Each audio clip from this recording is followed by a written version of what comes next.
Today's the 17th of June 2007 and I'm Harry Watt. We're interviewing Bill Stubbs, an ex-president and life member of the Glebe Hockey Club at Les Walk's place at 7 Gibbs Street, Drummoyne. I'm going to ask Bill a few questions about his experiences with the hockey club. Bill, what year did you first start playing hockey? Harry, I started playing hockey in 1954. The reason I started playing hockey and gave up playing rugby league for the Police Boys Club was a friend of mine, Darryl Fisherman, decided he wanted to have a game of hockey. And of course the man that was encouraging him was a chap called Victor Westacott. And I said, okay, let's give it a go. And we started playing. And it was enjoyable. I mean, the team was supposed to be under 16. I was a year younger. I really had 2 years in the under 16s. And some of the guys in the team were a little older than 16. So, and to me, you'd go off and play. And I think in those days, in a lot of sports, because they didn't have controls, teams had players in their team, whether it be hockey or football or whatever. Guys were older, a year older. And who was your first coach? Vern Turner. Vern Turner was really the guy that was pushing, I think those days, the juniors, and had the time as well. I believe he had the time. And he used to come down, and if you didn't have a hockey stick, gave you a hockey stick and whatever. And he did that for a number of years. But you know, once you started playing, most of us went and bought our sticks and so on. Where did you live when you first started playing hockey? Glebe Point Road, Glebe. Yeah. And where did you play mainly and train? Jubilee Oval. In those days, I mean, the club for many years trained and played at Jubilee Oval on grass. Although as we got into playing grade, guys, the younger guys like Victor Westacott, myself, Pat Nolan, Jimmy Flood, we used to train over at Wentworth Park during the week. If the club wasn't training, we'd have another training day at Wentworth Park. Who was your favourite coach and manager? Well, that's a bit hard. I mean, as far as coaches go, you've got to remember in those days, the captain was the coach and the manager. So everyone, that sort of guy was the person you looked up to in looking after the team. But in most of the grades as well, while you had a captain, he was coach, he was whatever, you had mature players around you who had the ability to give you advice. For instance, in my first year playing first grade in 56, I mean, not too sure who was the captain then, but what I found interesting is that the players around you, the older players around you, would give you encouragement and tell you things what to do. I mean, Kenny Walk Senior was very good at that. Jackie Taylor was an encouragement. Frankie Murray. I was playing inside left, so Frank was behind me, and Victor was the centre half. So Victor and I were mates. So we'd talk to each other. Talk to each other as well. So yeah, it's hard to put a fix on it over the years of playing, because a lot of the guys that captained the side were so. Even Harry himself, Harry, your father, was also very good at captaining the side. He'd get you to do things, he'd encourage you and so on. But most of the players that I played with in Glebe, the older players, always gave you encouragement to do your best. Thanks, Bill. What's your most pleasant memory of Jubilee Oval? On or off the field? I mean, on or off the field. I mean, playing on Jubilee Oval was good if the ground was hard, but it was horrible when it was full of mud, and anything could happen in those sort of games. But some of the social events after, what I loved about playing teams like Liverpool in those days, they could be the toughest games you could probably have on the field. And I've seen, and one match that is quite vivid in my memory was we were playing Liverpool, and I wasn't in, I think that day I didn't play first grade, but there was an altercation, and Kenny Walk got set off. And the interesting thing was the ladies from Liverpool, behind the fence, jumped the fence and attacked Kenny. And of course, the first bloke that came to Kenny's aid was Harry, his brother. So to me, that was hysterical. And it was serious at the time, but when the game finished, the women were fighting outside, still arguing and carrying on outside, and all the guys from Liverpool and Glebe were at the bar. I mean, everyone laughing about it. So, I mean, that's a memory that probably stuck in my mind. Did you find the graduation from the junior to the senior ranks difficult, or was it smooth? I was lucky in some aspects to come straight out of juniors, and I was a state under 16 junior player, to go into first grade, the same as Victor did the year before. Some intrepidation in doing that because it was pretty tough in those days, and some of the guys you played against on grass seemed to be a lot different to what the guys are on the turf today. And there were some really hard heads from Ryde and St George who were quite happy to take you out of the game, even no matter what age you were. So that was difficult. I'd have to say, with the encouragement I got from the players, the first grade players, I mean, at the end of the day, I was inside left. I scored something like 13 goals that year, same as Ray Thorpe and Harry Walk. So, and I owe part of that to guys like Kenny telling me, Bill, just follow the ball in, and sure as egg Harry and Ray are going to miss some balls, all we could just trap and push it in, which is basically what I did. It was good basic hockey. But yeah, that was difficult going into that era, and there were some times in my mind whether I was too young to do that. Thanks, Bill. Who's the club official or officials that stick in your mind the most? Well, you've got to look at those days. The guys that an influence on me was a fellow called Kel Dickey, who was president of the club at one stage, and Kel encouraged me to become president in my late 20s. So he's one person. Ray and Harry were senior, guys that were always on the committee, always working for the club. The important thing about the success of Glebe Club has not just been the players on the field have all been good players, but the management of the club. The management of the club has always been strong, and while we've had good management, the club has always progressed. Even today, I think the club is very well managed. So when I look at through the years, as a young bloke, I look at guys like Kel Dickey and Harry and Ray as a club secretary, and some of the other older guys in the club who were on that committee at the time. And as you progress, I mean, I think there's been some good presidents and that after my time as well. I mean, Jeff Patterson did it for 5 years. Bob's had basically a 10-year stint. But even in between of that, even though Charlie did 1 year, Charlie was very influential in making sure that when we started having to have 6 teams, we had to have players in those lower 6 teams, and we had to promote the juniors. And really, Charlie started encouraging that. Even had 1-12, because he come to me and Bill, and he said, Bill, so I was playing 3rd or 4th grade, and he said, Bill, would you look after 6th grade? And I went down and did that. I mean, I had a lot of fun doing that with the kids, and Harry Walk Senior did the 5th grade side, and we sort of had this mixture of young blokes in 5th and 6th grade, and we just sort of worked between them. And of course, Kenny joined me as well. He played in goals in 6th grade, and we got beaten in the grand final. But we had a lot of fun down there with the older guys. Bennett Dunn was another guy that came and joined me, and Paul Rogers. Thanks, Bill. Did you win many premierships in your time with Glebe? Gee, Harry, I mean, yes, I have. I mean, I've won a few first grade premierships. I've won 2nd grade as captain coach. I've won 3rd grade, 4th grade, 6th grade, and of course I've been successful at even coaching coaching as well as playing, and coaching first grade at a grand final, which was a marvellous achievement that I got a lot of satisfaction out of. And how many games in total did you play for the club, Bill? Well, it's well over 500. So exactly, I don't know the exact number. Yeah. But it's well over 500. That's fine. This year is the club's 77th year. Why do you think it's lasted this long? I think it lasts long because of the camaraderie in the club. Even watching the young blokes play today, they're all very integrated with one another. They seem to mix very well together, and it's no different in our day.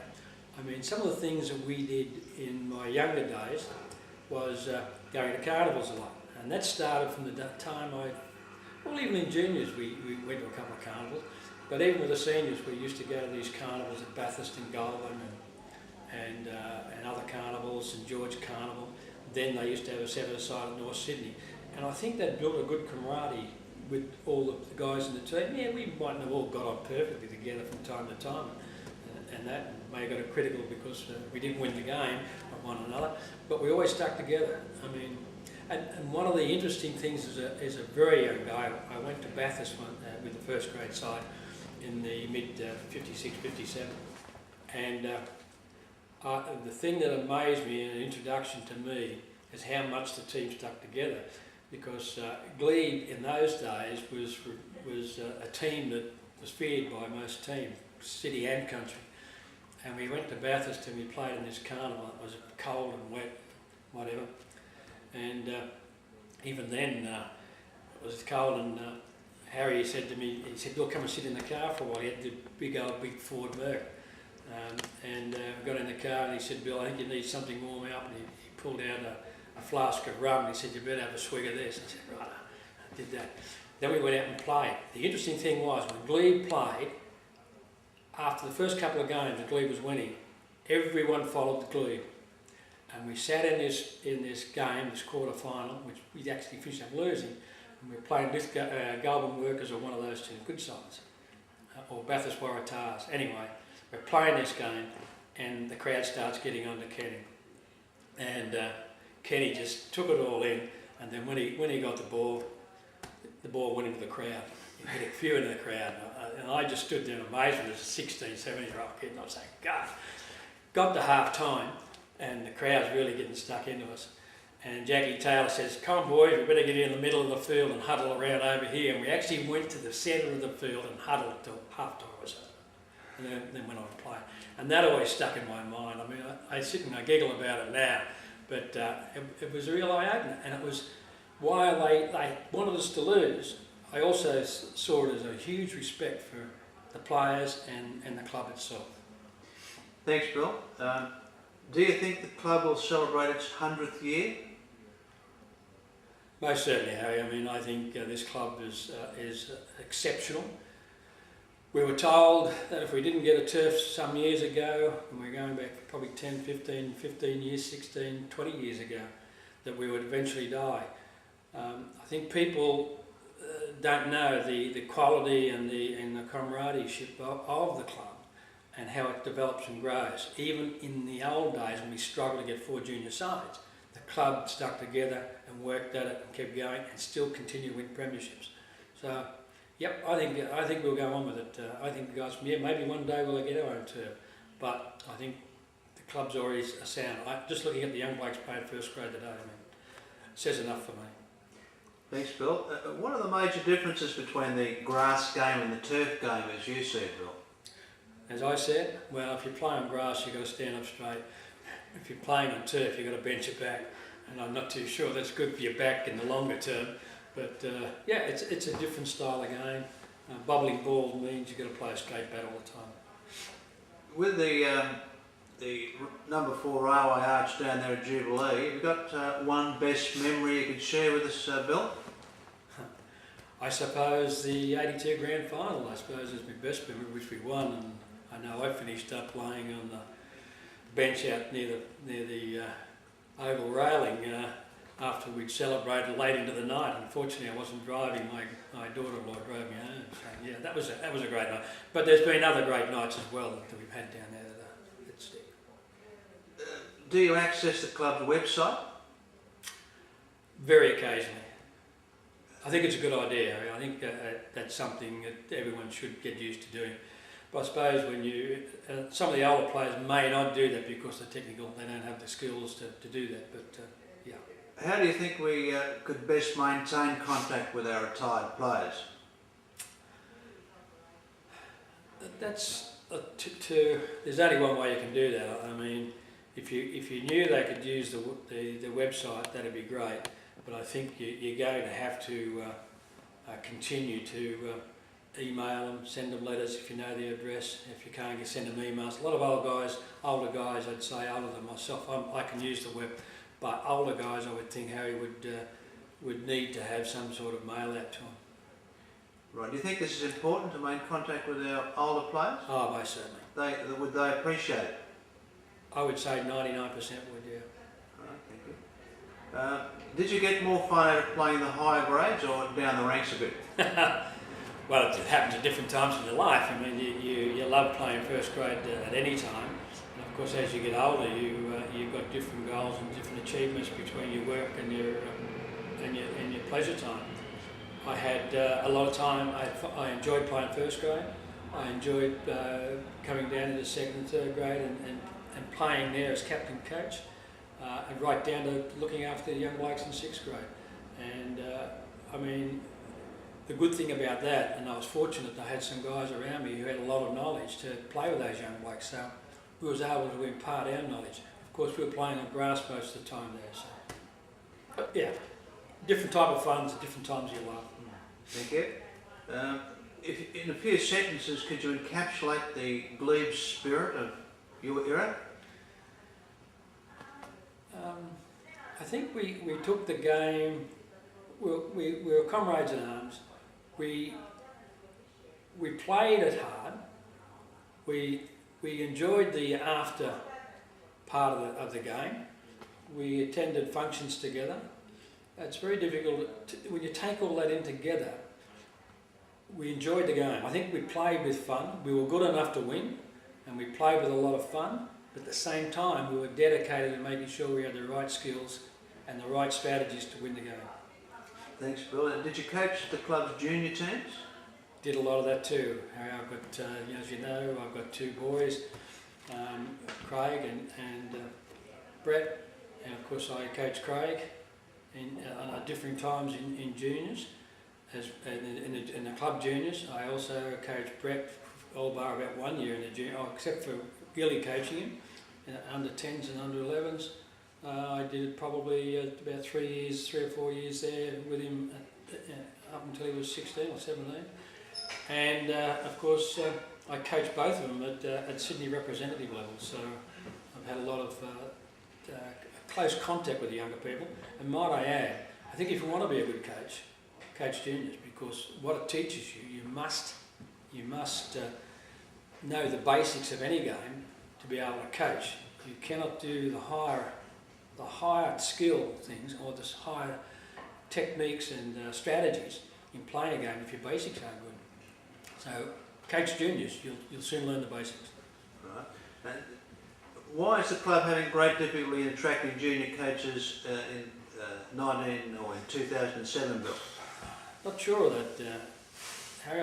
It's a matter of I'm not that close enough around the club to understand that. But I would think that maybe there's certain pressures on players to not want to give up that additional time to go down there and coach the youngsters. They're probably still more interested in playing their senior hockey rather than saying, I've got to do some work at the junior level as well. And I think in my day, of course, I did it because I was a father. And I think if we've got some fathers around, and other fathers who've played the game, maybe there's an avenue of attracting those guys to look after the juniors.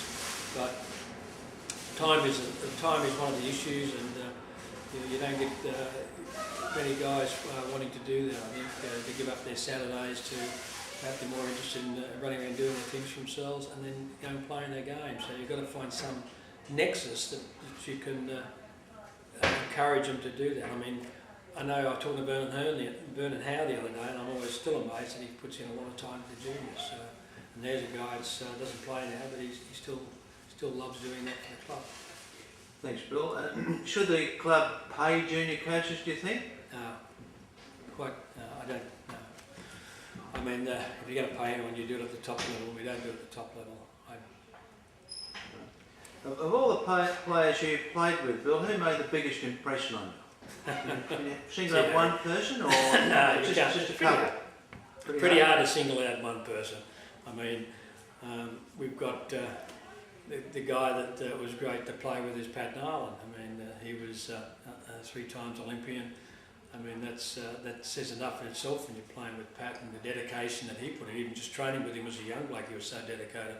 But there's other guys that I enjoyed playing with. Victor, although he was a bit eccentric at times, the way one year he was playing centre up, next year he was playing left wing. He used to have different ideas of what he wanted to do. That's fine. But yeah, it's difficult. I mean, Ray Thorpe was a great centre forward. Harry Watt was a great inside right. When I go back to my early days, Kenny Watt was a marvellous fullback. I mean, every good as bit as his son. I mean, unfortunately, he never got the recognition internationally. Loved playing with him. Loved watching him play. He was just a bit of a freak. When you go up to the ranks themselves, there are other. I mean, Desi Wise played with us, but he was a great player. But he wasn't the warrant officer. Really wasn't. He was a good communicator if he wasn't captain. But when he was captain, he used to annoy the crap out of people, and guys like Lenny Needham and Charlie Brown. I've heard them tell him to go and where to go in a game. He'd yell at him. He'd be standing there playing. This voice would come up and say, "Get whatever, Des," and that he used to annoy him. Even if you're playing good, he'd be still at you. And I think the warrant officer lacks some individual skills. But when I look at them, I mean, like you could go back and look at guys like Frankie Murray. I mean, I'm going back in the years now. And then when you come up through the ranks, rather than Pat, but Charlie was a great player. Rocker Fox was one of the steady, and Paulie Rogers, steady halves. You know, they didn't do anything brilliant, but gee, they could close down an attack. So yeah, I mean, Bennett Dunn was a bit of a freak. The way he used to play the game, nothing brilliant in skills, but what he lacked his skills, his guts and determination just to want to win was more than enough. And we've had a lot of those guys in the club that have done that.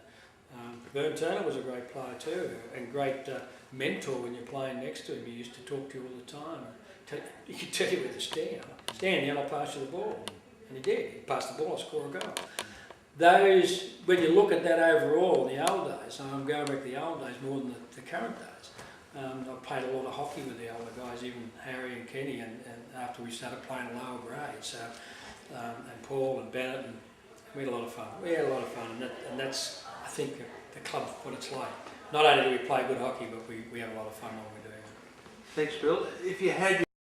I don't think so. Maybe I'd train a bit harder.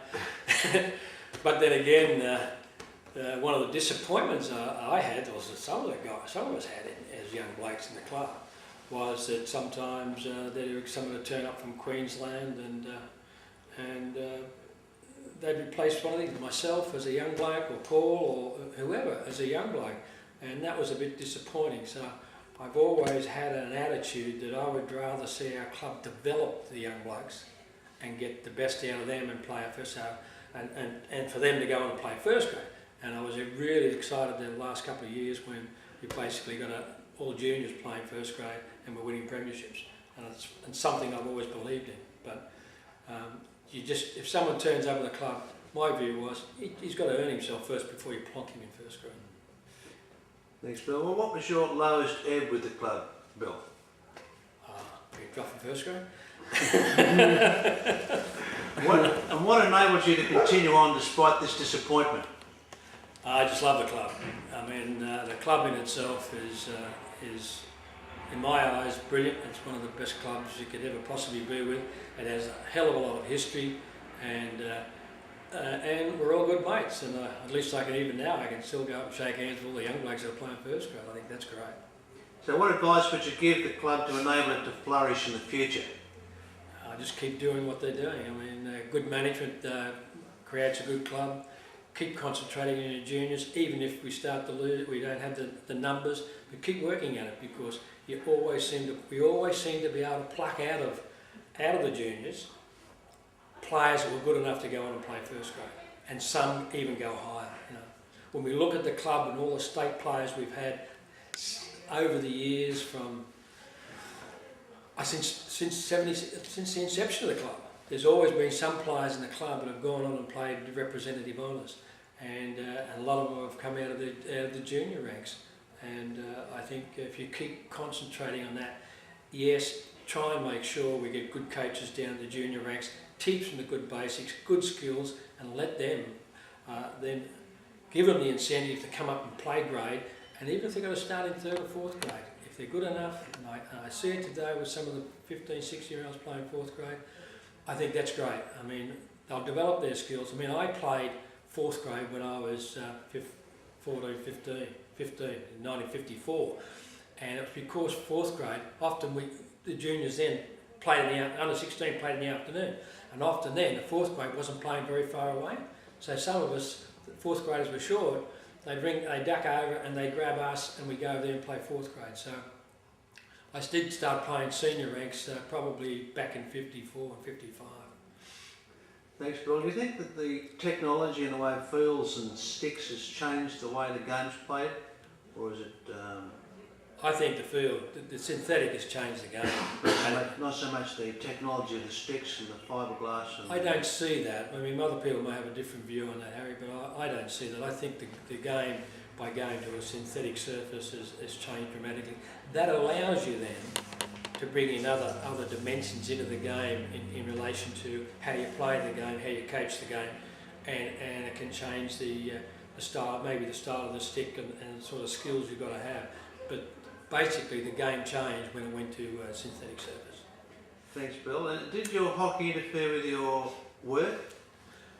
I think no. Well, no. I mean, you when you're younger, it doesn't matter. You're not striving to get to the top. But I'd say that when I started studying accounting and get qualified, it was often hard to train on the nights if you had to go to tech on the Wednesday night training, which was the religion in those days. You had to go training Wednesday night.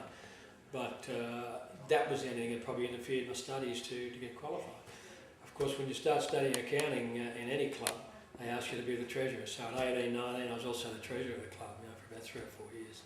So conversely, did your work interfere with your hockey? Could you devote the amount of time to hockey that you would have liked? I don't think when you've got to work and play any sport that you can devote the amount of time that you want to either. So if there is a diversion for your sporting, and often you give your sport up for your work, so it does. And there's an element of interference, and therefore you can't put as much time in as you would like to. However, that being the case, and that's why probably Victor, Pat, I, a couple of others actually used to do additional training down at Wentworth Park, because we decided we wanted to put a bit more time into it. So it's a matter of up to yourself. If you want to do it, you can do it. Thanks, Bill. Did you get many injuries playing hockey? No, I've been pretty lucky, Harry.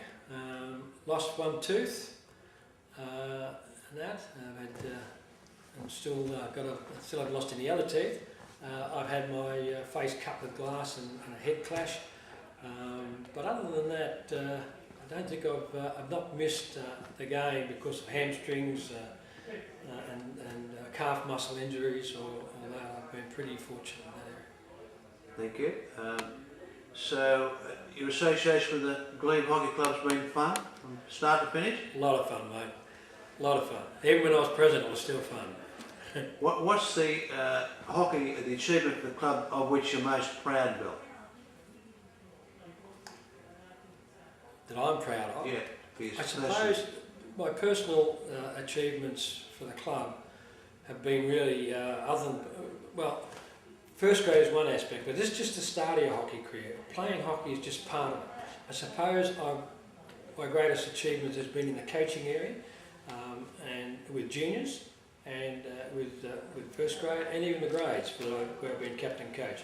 And the fact is, when we had to have 6th grades and we had to teach kids down in 4th and 5th grade, I mean, that was a great achievement too. There's no real one, but I think there's no real great achievement in my mind. But the coaching was significant because I was able to put things back into the club and get the club to continue to move forward. Being on the management committee is one aspect, but making sure things happen on the field is another. And I suppose I'd have to say I enjoyed both, and looking after and bringing the younger blokes through. When I see those guys rise up and play first grade, the Danny O'Brien's, my own son Craig, and even my own son Brett, he had a few games up there. I enjoyed seeing that happen because you feel as if you've achieved something. And then coaching first grade with the young side, that was, to me, when people said we couldn't, it's going to be difficult to do, and we won. We had 2 great players on the side, Buster and Kenny Walk Jr. But you still got to have the other 9 guys, and they all played very well in that. So that was a great achievement as well. I mean, that was with a young side, with the influx of the older guys like Les Walk and Jeff Patterson and so on. Thanks, Bill. And the final question, what is the achievement of the club of which you're most proud? I think the fact that we've been able to provide something for youth in teaching them a sport. You give them good basic groundings in teamwork. If they learn that, they can take it on to the rest of their life. When you play in a team, you can take what you learn in a team. You communicate with the players in the team. It improves your communication, and you can take that anywhere. You can take that for the rest of your life. You can do something with your life if you learn to be a member of a team, and you can move forward. You may finish up the best man in a team or down the bottom, but I mean, what you do have in the real world, in the real life, is you learn to communicate. And when I see that happen, and what I've seen in the latest days of what's happened with the way that the club's progressed, and I have to say it again, when Glebe won the premiership with the whole 11 players were juniors, that was an enormous achievement, and that's something when I look back on my life and in the club, is something that I'm proud of, because that's something I always wanted to see happen. Well, thanks very much for your comments, Bill. They're much appreciated.